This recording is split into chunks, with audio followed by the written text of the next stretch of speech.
성부와 성자와 성령의 이름으로 말씀드립니다. 부활의 영광이 여러분들에게 가득하시길 주의 이름으로 축원합니다. 예수님께서 부활하셨습니다. 아멘. 아무도 안 하는 거 보니까 부활을 아직 안 하셨나 보네. 예수님께서 부활하셨습니다. 아멘. 아멘. 이 부활 사건은 2000년 전 예루살렘 무덤에서만 일어난 것이 아니라 지금 이 순간 우리들의 삶의 현장에서도 일어나고 있습니다. 우리의 삶의 현장에서도 예수님은 부활하셨습니다. 그래서 죽음의 권세를 꺾으시고 나와 더불어 영원한 생명의 길을 걷고 계십니다. 그 부활하신 주님을 이 아침 맞이하실 주님의 이름으로 축원합니다. 예수님의 부활의 소식을 알리고 있는 오늘 성경 말씀의 첫 시작은 이렇게 시작합니다. 안식 후 첫날 새벽에라고 시작을 합니다. 이 안식 후 첫날 새벽에라는 이 말은 마테오복음에서도 마가복음에서도 이 루가복음에서 똑같이 시작을 이 말로 하고 있습니다. 왜 안식 후 첫날이라고 부활에 대한 기사를 알리고 있는 글에서 이 성경에서 안식 후 첫날이란 말이 사용되어지고 있을까요? 여기엔 놀라운 신비가 있습니다. 여러분들, 하나님께서 세상을 며칠 동안 창조하셨지요? 좀 대답을 해야 알겠지. 며칠 동안 창조하셨지요? 6일간 창조하시고 7일째 되는 날은 안식하셨습니다. 그 안식하신 날을 기념해서 지키는 날이 안식일입니다. 이 안식일이 언제입니까? 지금 우리의 주간 일정으로 보면 토요일이 안식일입니다. 하나님께서 6일간 쭉 일하시고 안식일 날 쉬시며 당신의 모든 세상 창조를 완성하셨습니다.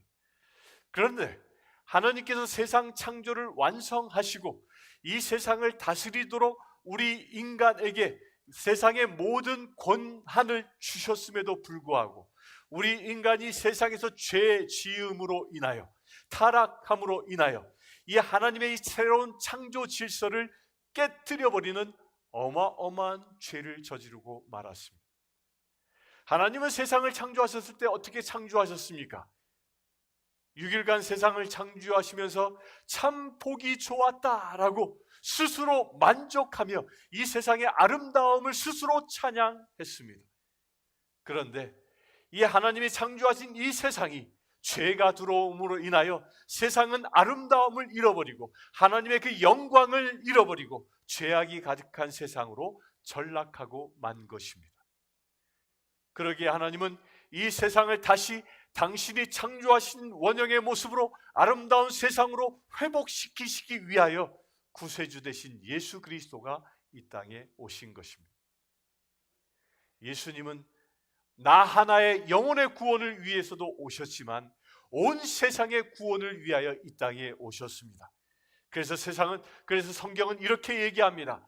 하나님이 세상을 극진히 사랑하사 이처럼 사랑하사 독생자 예수를 보내셨다고 성경은 분명히 이야기하고 있는 것입니다. 나 하나 인간을 사랑한 것을 넘어 온 세상을 사랑하시기에 이 세상이 다시 하나님이 창조하신 보기 아름다운 세상으로 회복하시기 위하여 예수님이 이 땅에 오신 것입니다. 그래서 주님의 회복을 위해서 주님은 이 땅의 회복을 위해서 저 십자가에서 사망 권세를 꺾기 위하여 죽으셨습니다. 저 십자가에서 죄값을 지시고 우리 인간이 지은 죄값을 대신 지시고 죽으셨습니다. 그러나 그것이 죽음으로 끝나지 않고 주님은 새롭게 부활하셔서 새로운 창조의 역사를 시작하신 것입니다.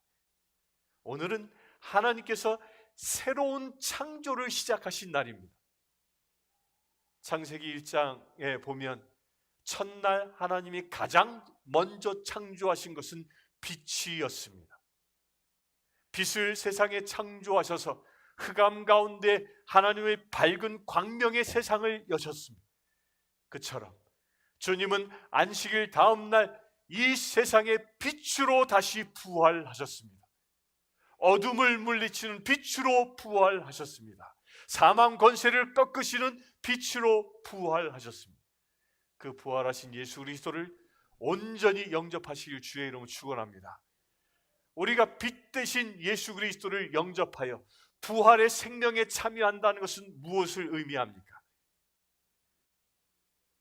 내가 세상을 살아가면서 나를 힘들게 하고 나를 묶고 나를 저주하였던 모든 사망 권세가 꺾어졌음을 의미하는 것입니다. 여러분들을 힘들게 했던 그 무엇이 있습니까? 여러분들에게 하나님의 형상을 잃어버리게 한 그 무엇이 있습니까?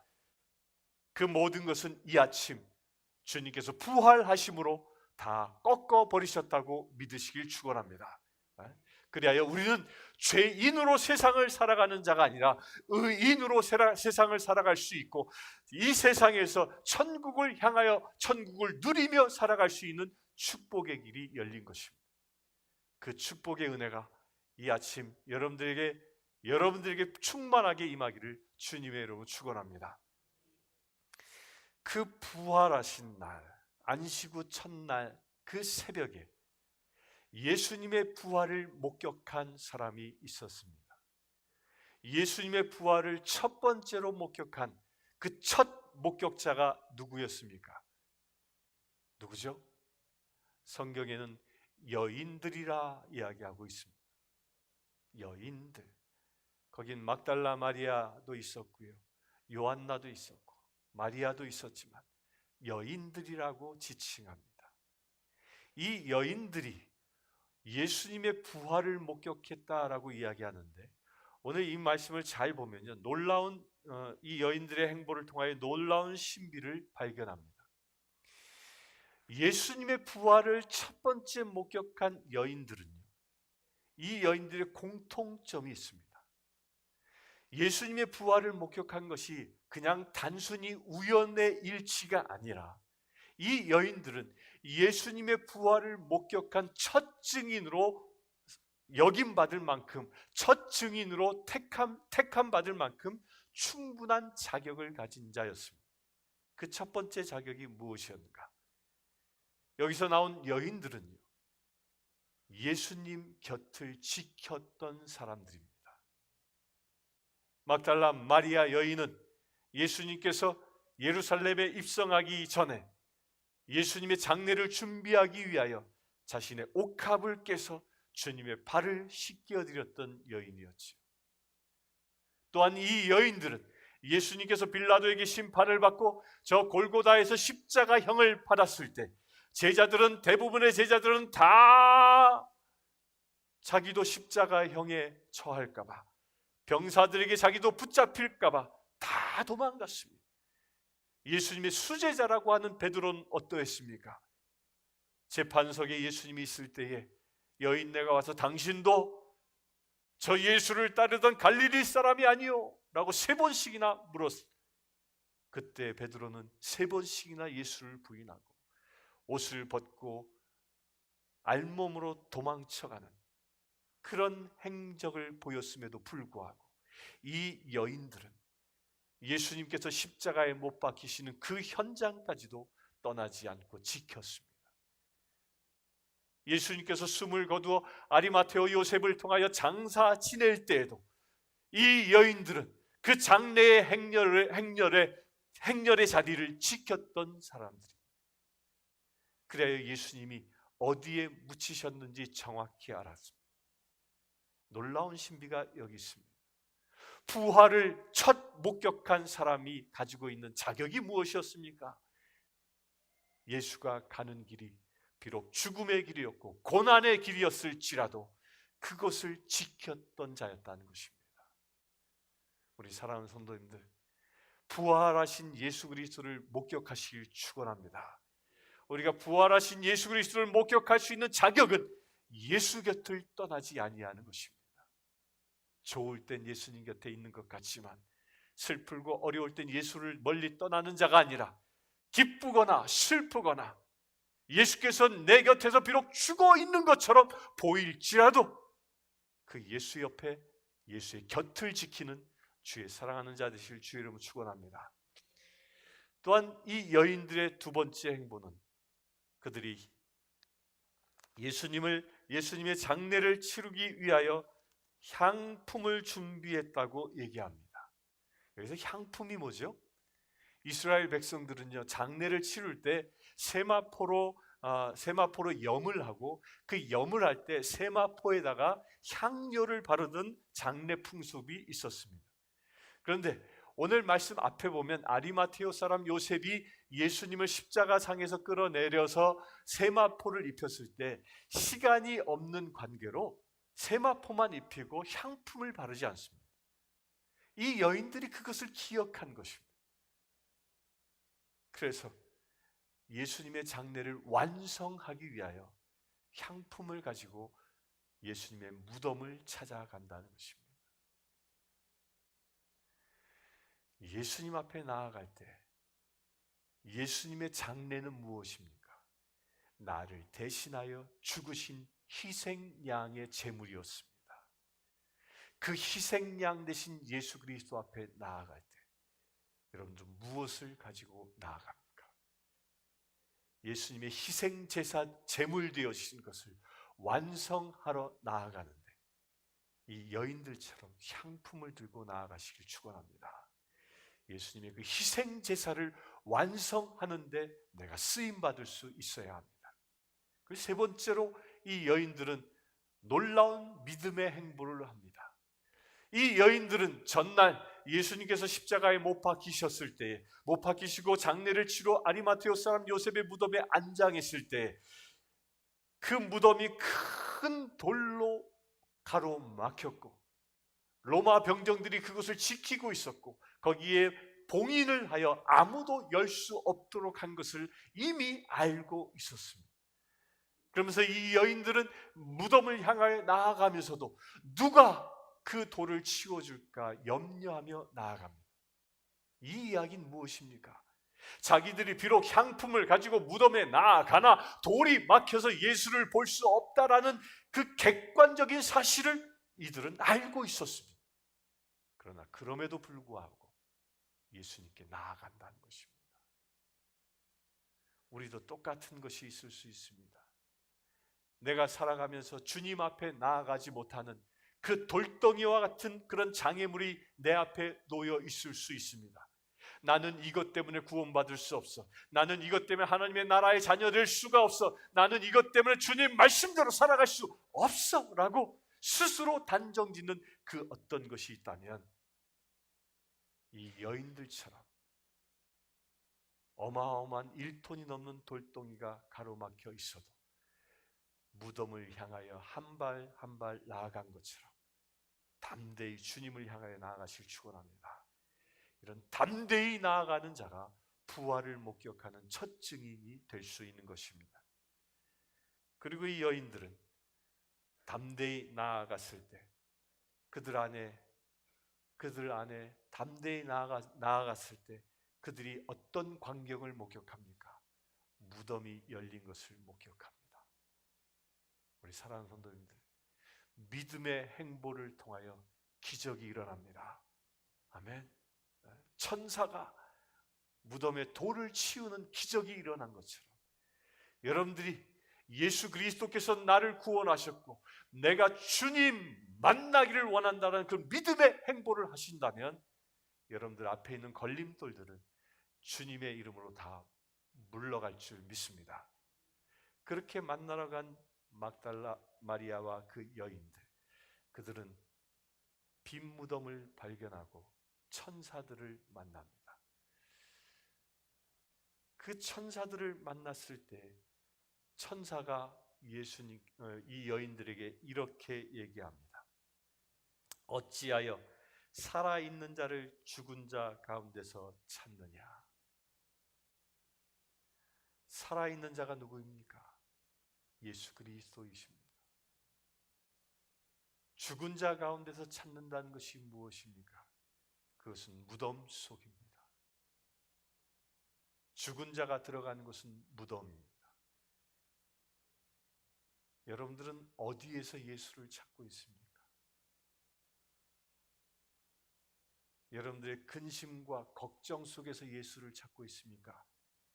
아니면 나를 구원하여 주실 소망과 희망 속에서 예수님을 찾고 계십니까? 비판과 격정 속에서 예수님을 찾고 있습니까? 위로와 칭찬 속에서 예수님을 찾고 계십니까? 예수님은 어디에 계십니까? 부활하신 예수님은 무덤에 계시지 않았습니다. 부활하신 예수님은 새로운 삶의 길을 여시기 위하여 생명 가운데 계셨습니다. 우리 사랑하는 성도님들, 예수님을 만나길 원한다면 생명이신 예수 그리스도, 구원이신 예수 그리스도, 사랑이신 예수 그리스도, 그 가운데서 주님을 발견하실 주의 이름을 축원합니다. 이 말씀을 주고 나자 또 천사들은 이 여인들에게 또 다른 깨달음을 줍니다. 여기 계시지 않고 살아나셨느니라. 갈릴리아에 계실 때에 너희에게 어떻게 말씀하셨는지를 기억하라. 예수님이 어디에 계신다고요? 갈릴리아 때 말씀하신 것을 기억하라.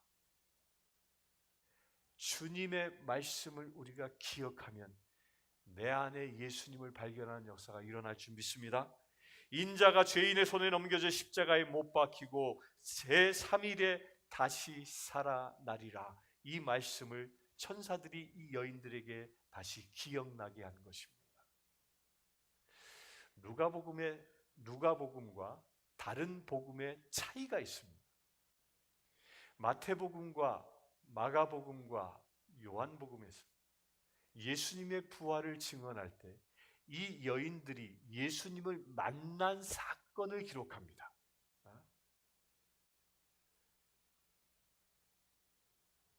마리아야 라고 부를 때 동산지기인지 알았던 그 여인이 라보니라고 응답한 것처럼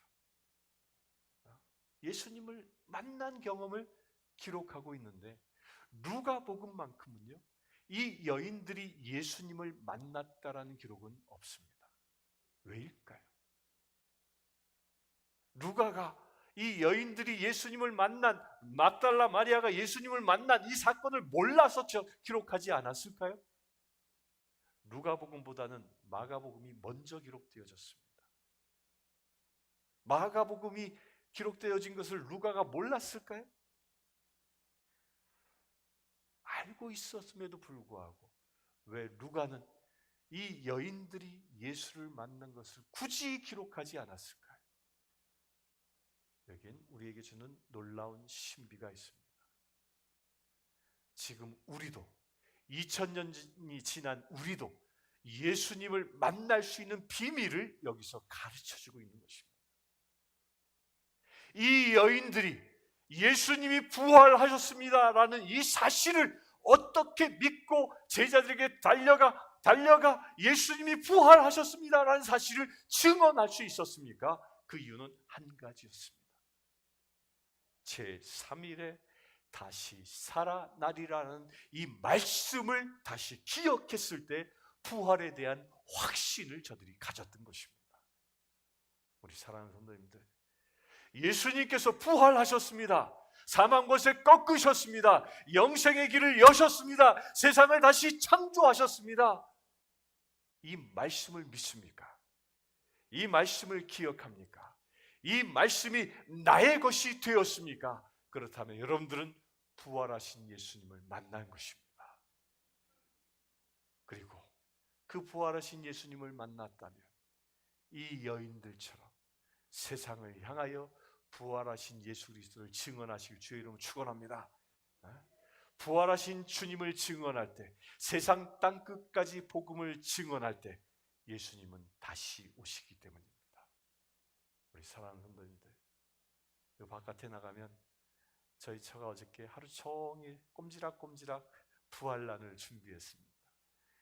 여러분들 맛있게 드시라고 준비한 게 아니라 한 가정에 하나씩 가져가시는데, 그걸 가져가서 여러분들 드시지 마시고 주변에 아직 부활하신 예수님을 알지 못하는 그 누군가가 있다면 부활란을 선물하시고 예수님이 부활하셨습니다. 이 복음을 증언하시기 주의 이름으로 축원합니다. 자, 기도하겠습니다. 주 아버지 하나님, 참으로 감사합니다. 주님께서는 사망 권세 꺾으시고 이 땅 가운데 부활하셔서 새 창조의 역사를 일으키심을 감사합니다. 아버지 하나님, 그 빛된 그리스도의 영광이 이 아침 우리에게 함께 하심을 감사합니다. 여기에 모든 지체들이 이제 모든 어둠의 죽음의 사슬을 끊고 부활의 생명 가운데 들어가는 믿음의 지체들 되게 하여 주시옵소서. 예수 그리스도의 이름으로 기도드리옵나이다.